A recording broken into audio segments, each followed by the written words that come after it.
First of all, the most important part is that it needs to be together. We shouldn't be doing this for people with disability. It needs to be with or putting people with disability first. That is the most important part, because of the fact that we, a lot of the time, feel that we can be constantly infantilized. And so to avoid that, work with us, listen to our voices and hear what we have to say. We are the experts in our disability, in our lived experience, and no two people with disability are the same. We talk about this idea of nothing about us without us. But what I really want to say is nothing about us without us all. Don't just primary voices like mine that have access to high levels of privilege, that communicate in ways that are socially acceptable.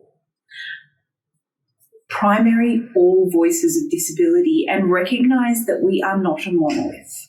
So work with us, listen to what we need, make the world more accessible. It's actually good for everyone. We think about the curb cut effect.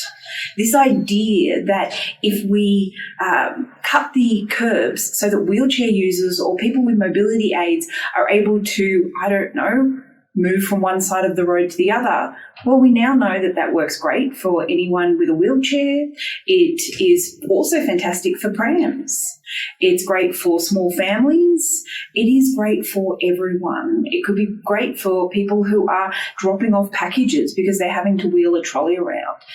So something for people with disability makes the world more equitable for everyone. So if you work with us, we know that things get better. Make sure that every document that you send is screen reader available, that it is meeting the web access requirements.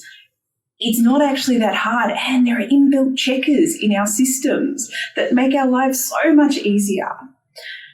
If you listen to us, if you primary us and you don't do things for us, instead do it with us, you will make it a more equitable and fair environment for us, because the minute you don't is the minute that we are children or we cease to exist.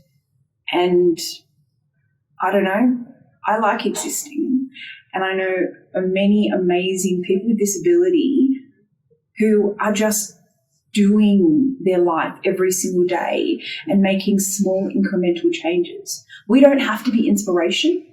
And we do not have to be deficit. We are all of the above, just like everyone else. But we are 20% of the population. And just as a reminder, if you make the world more accessible, well, everyone's one day from being a person with disability. You make it more accessible for yourself as well.